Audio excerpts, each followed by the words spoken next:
Arkadaşlar şurada bir yapı varmış. Duvarları şurada. Toprak evet kapanmış. Evet şurada bir enkaz var arkadaşlar. Yapıya ait. Hemen şu yukarıda dağ duvarları biraz daha canlı olan.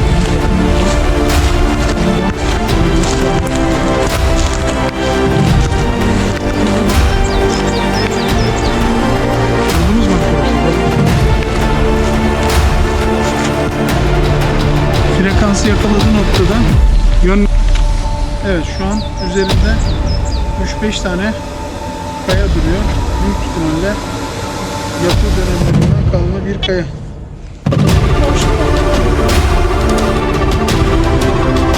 Avantıra böyle boşluk yaptım. 79.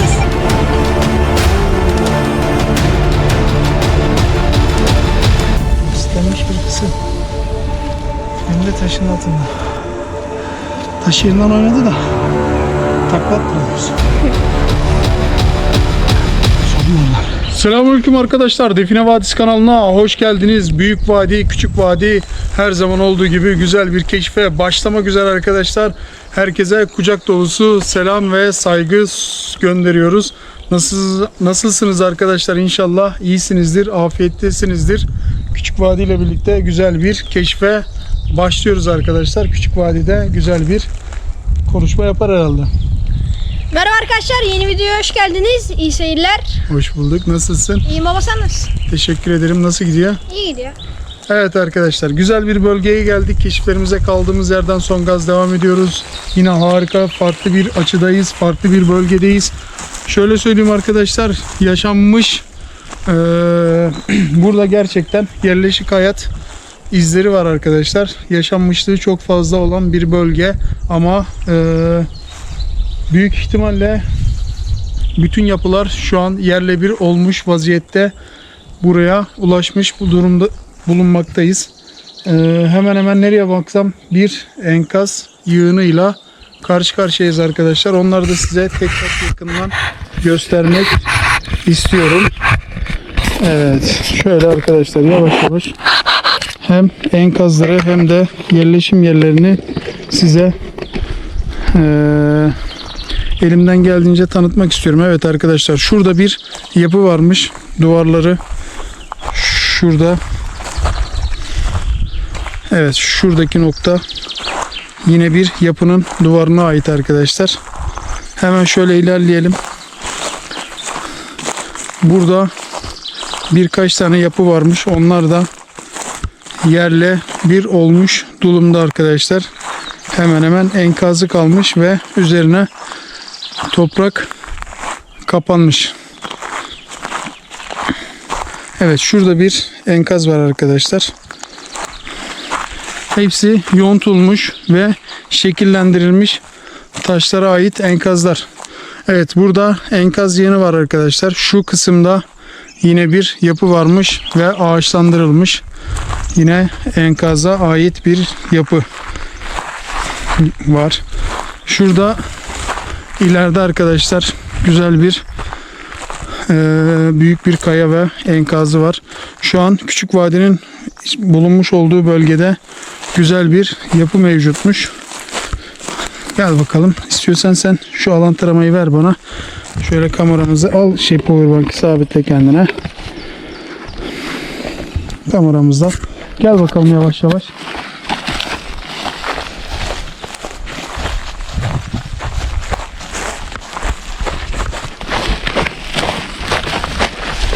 Evet arkadaşlar, bu noktada bir tane yapı varmış ve yapı yine enkaza dönmüş. Hemen şöyle ilerleyelim. Bakalım. Bakın burada koca bir duvar kalıntısı var. Üzerinde bulunmuş olduğumuz taş büyükçe bir yapıya ait. Hemen şu yukarıda dağ duvarları biraz daha canlı olan bir yapımız var. Onu da size göstermek istiyorum. Şurada bak, yapının duvarlarına istinaden kalıntılar var. Bakın arkadaşlar. Daha yapının bir kısmı gün yüzünde kalmış. Enkaza ait en canlı ve en belirgin taşlardan bir kısmı da orada. Şimdi ne yapacağız arkadaşlar?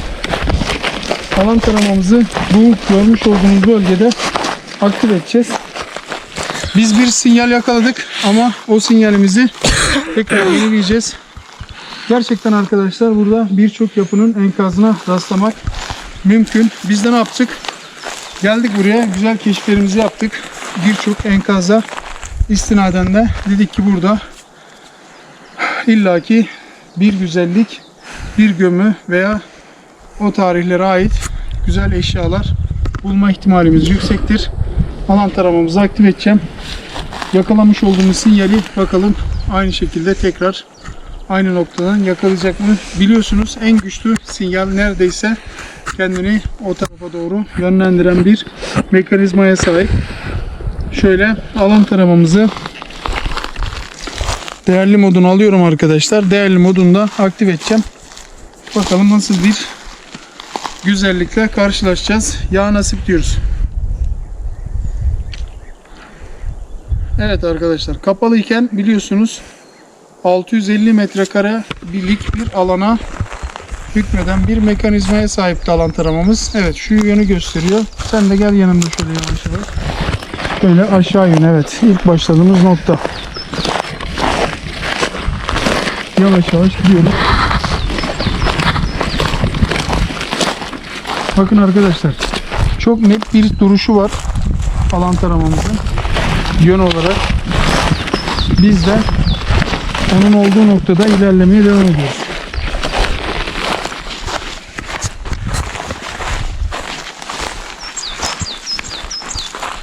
Gördünüz mü arkadaşlar? Bak. Frekansı yakaladığı noktada yönlendirdi ve üzerine geldiği anda böyle bir tepkime veriyor. Şu an değerli de hemen oksit modunu alıyorum arkadaşlar. Şu an oksit modunda bakın. Oksit modunda tekrar aktif edeceğim.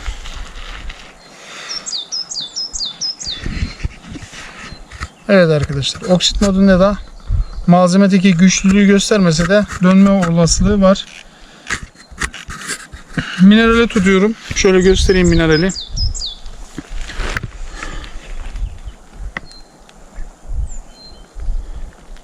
Mineralde tur atmaması lazım arkadaşlar. Tam oturduğuna emin olmam lazım. Mineralde tur attı cihaz. Turlamamız lazım. Mineral varsa sağ sol hareketiyle yapıyor.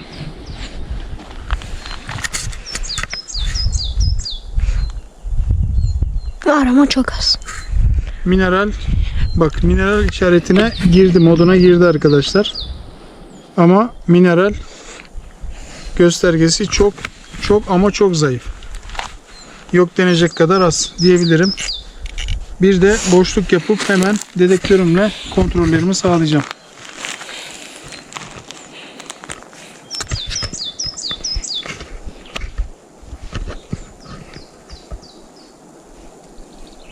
Boşlukta yok arkadaşlar.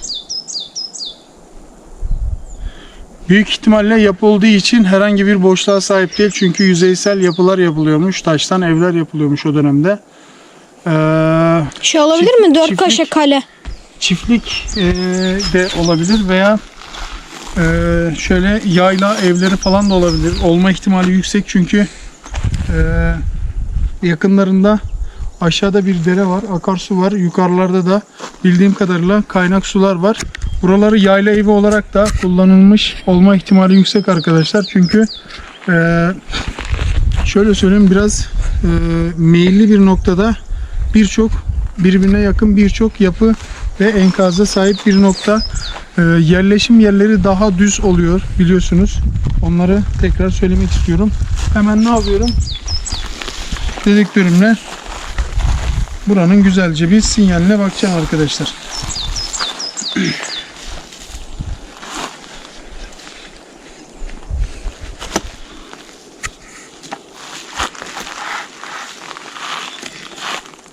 Sinyal aldığımız nokta arkadaşlar. dedektörün kurulmasını bekliyorum. Evet, şu an üzerinde 3-5 tane kaya duruyor. Büyük ihtimalle yapı dönemlerinden kalma bir kaya.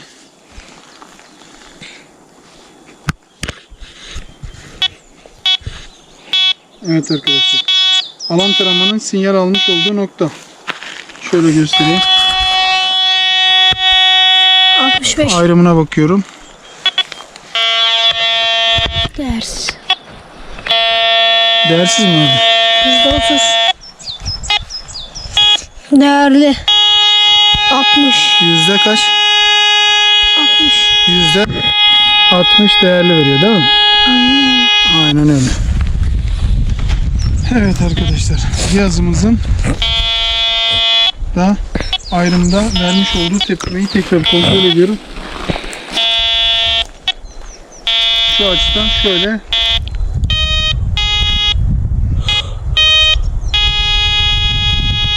şu an %60 değerli sunuyor. Hemen yeraltı görüntülememizde de daha net bir grafik çıkaralım. Doğru mu? Aynen öyle. Doğa nasıl? Çok iyi. Harika değil mi? Bence de çok iyi. Evet arkadaşlar, yeraltı görüntülememizde şöyle cihazımızı açıyoruz. Telefonumuzdaki programımızı açıyoruz. Uygulamayı da göster.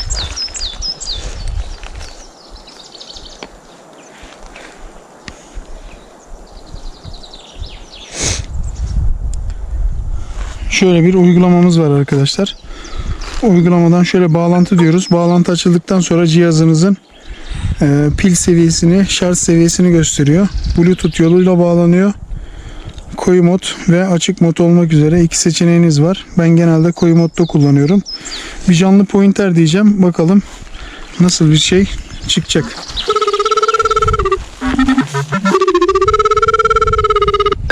Veriyor mu? %90 boşluk. Boşta mı veriyor? 93 %93. boşluk. Boşluk mu veriyor? Mavi gösteriyor. Mavi. 78. Malzeme mi? Aynen. Kırmızıya mı döndü? Aha. Kırmızı 78, mavi 93.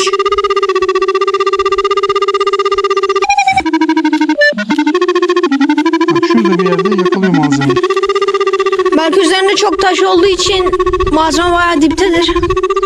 Olma ihtimali yüksek. O yüzden çok zor oluyordur. Boşluk olarak alıyordur. Alan taramayla boşluk yaptık mı? Yaptık. 79, 80. Malzemeyi gördü, görüyor musun? 80'e kadar çıkıyor oralarda. Bak şurada malzemeyi görüyor. Aynen. Şurada bir yerde malzemeyi görüyor. Evet. Ne yapıyoruz? Bir de grafiksel şekline bir bakalım, doğru mu? Aynen öyle. 3B tarama diyelim. Taramayı başlattık.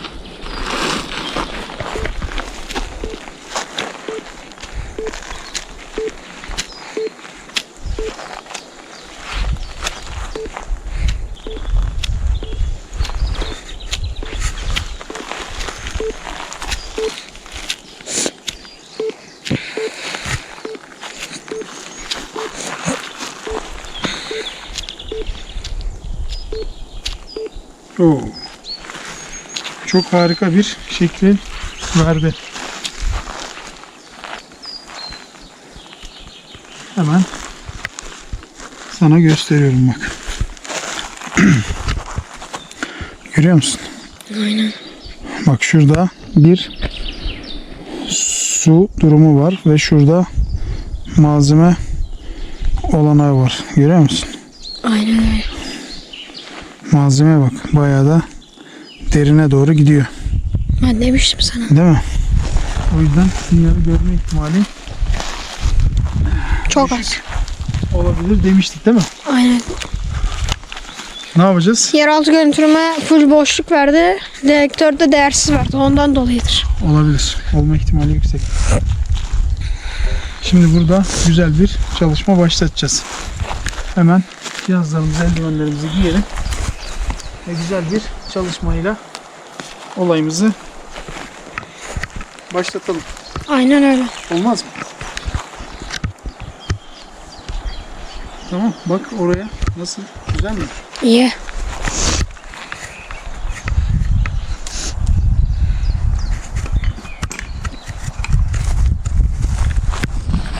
Şu noktada malzeme var diyor, değil mi? Şimdi hemen de şu arkadaki yapıların olduğu noktada, doğru mu? Aynen. Ha? Aynen.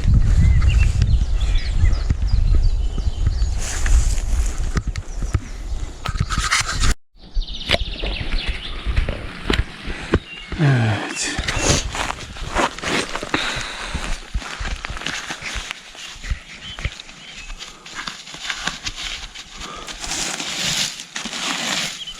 Taşımızı gelir mi? Aynen.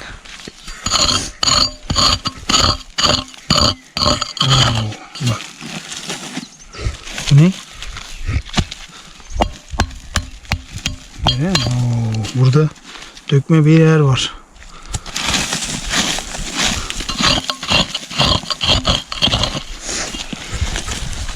Adam Horasan'ı yığmış bak buraya. Aynen.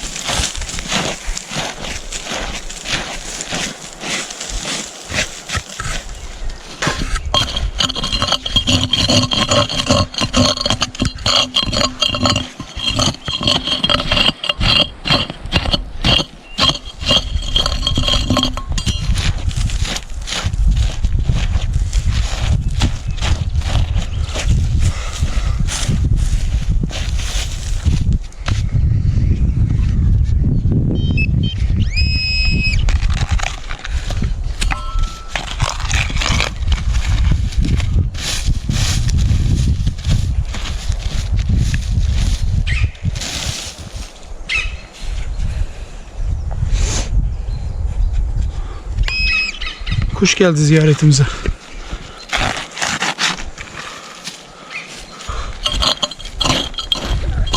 Bak oksite bak, gel gel gel. Oksiti görüyor musun? Oo. Nasıl oksit çıktı? Oo. Bak. Oksitlenmiş bir kısım. Hem de taşın altında. Ha? Aynen öyle.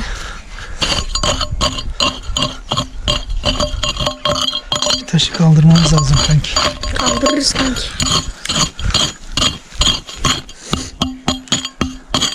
Oo, bu taşta da Horasan var kanki.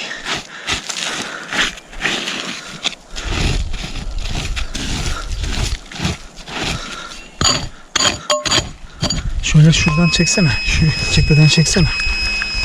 Bak. Biraz yukarıdan ayakta. Ayağa kalk. Ha, şu bu tarafa gel. Gel gel gel gel gel gel. Ha, bu şekilde. Nasıl? Çok iyi. Çok iyi değil mi? Aynen. Bak şu taşın şekline bir baksana yukarıdan. Neye benziyor? Üçgen. Hı? Üçgen. Bence kuş kafasına benziyor. Yani o da var.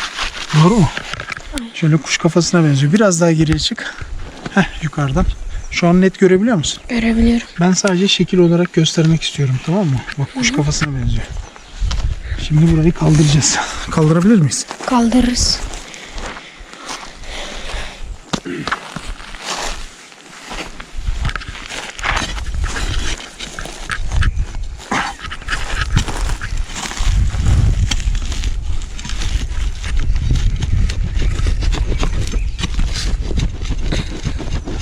Evet. Küçük gibi duruyor ama büyük bir taş.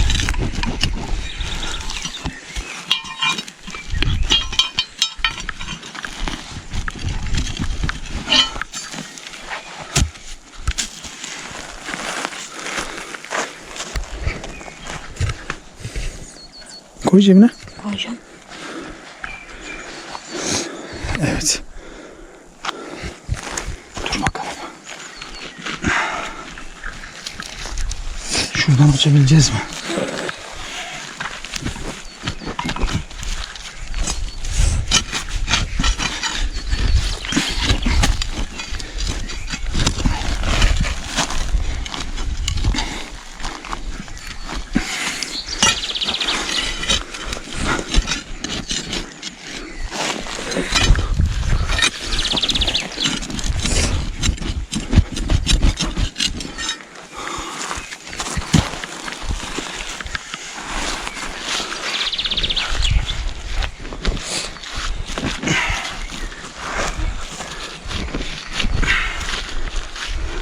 Ya, kışın daha rahat video çekiyorduk ha. Ne oldu?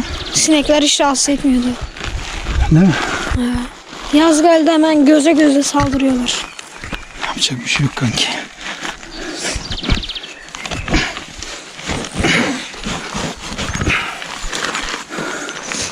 Taşı buradan alacağız.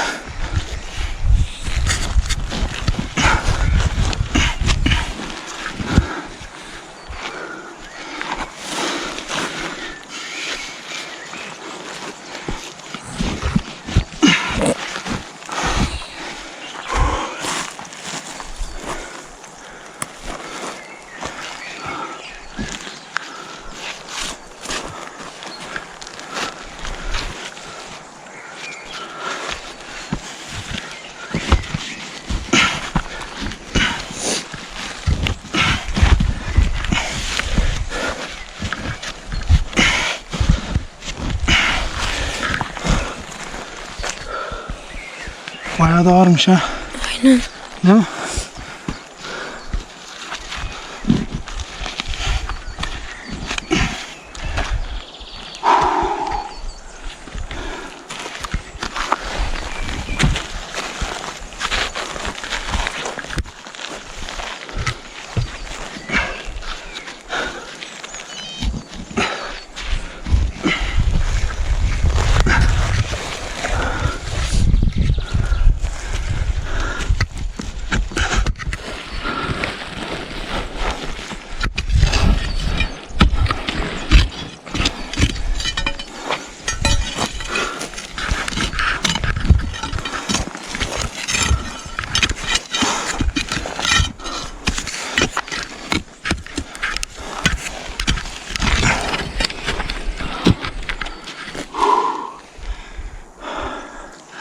Taş yerinden oynadı da takla attıramıyoruz.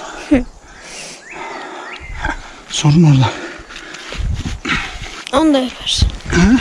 Onu da yaparız.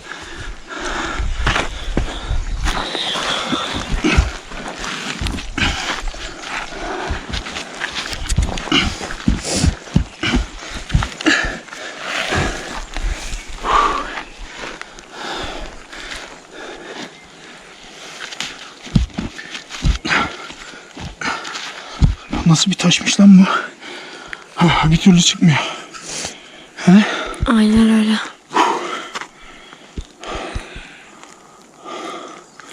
Çıkaracağız ama.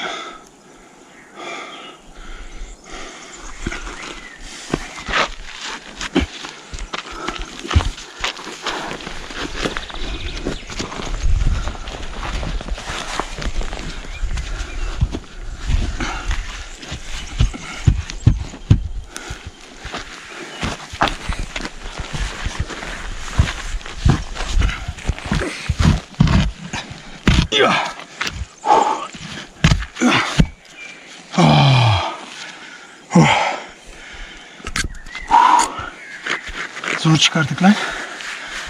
He? Aynen.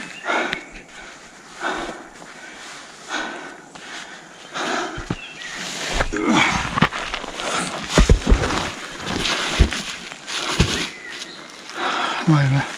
Şekle bak taştaki.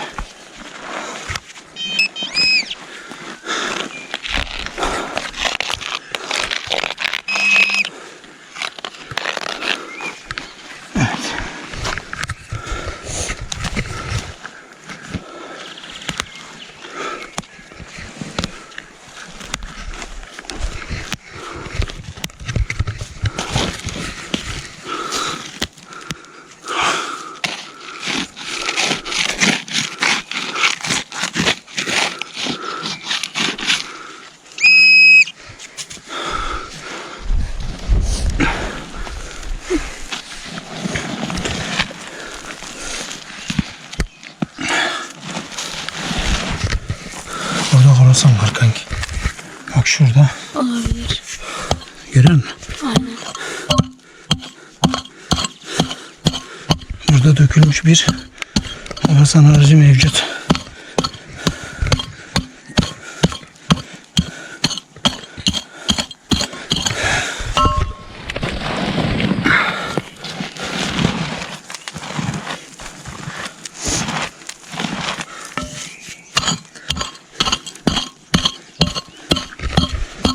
Bak şurada.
Bayağı da kalın bir horasan var burada.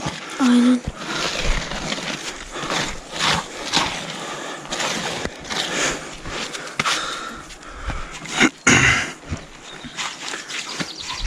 Allah baba kameraya getirecek.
Evet.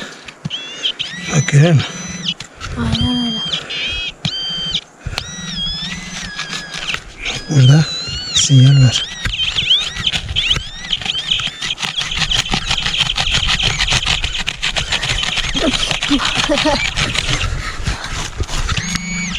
Ha pointerle mi kasın? Dur bakalım.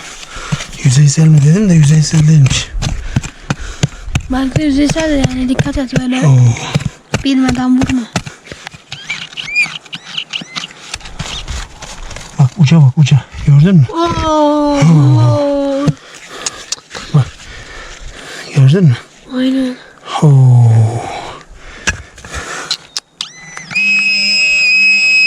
Bildiriye bak. Aynen. O ne acaba?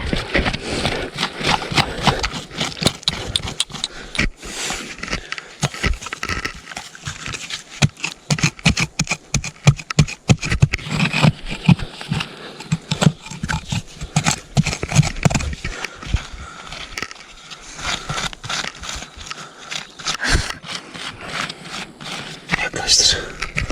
Yaklaştır. Çok yaklaştır. Çok yaklaştırıyorsun. Bak. Görmezsin öyle. Bak bak bak. Yaklaştır bak. Yaklaştır yaklaştır yaklaştır. Bak görüyor musun? Görüyorum. Bak orasının içindeki paraya bak. Bak. Oo. Yavrum benim be.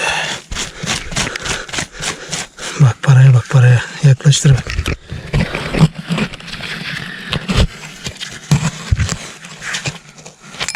Oo. Oho. Oo. Güzel. Mükemmel değil mi? Aynen. Para nereye gitti? Bir tane para vardı. Oo. Malzemeye bak.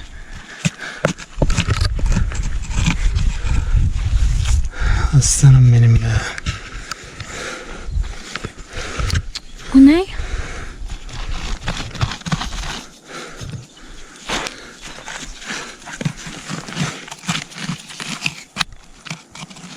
Bir tane para çıktı, 2 tane de heykel çıktı. Oo, ikinci para geldi. Al. İkinciydi bu, 3. para geldi. Dur. Hadi. Var mı başka bir 4 şey? gelir mi?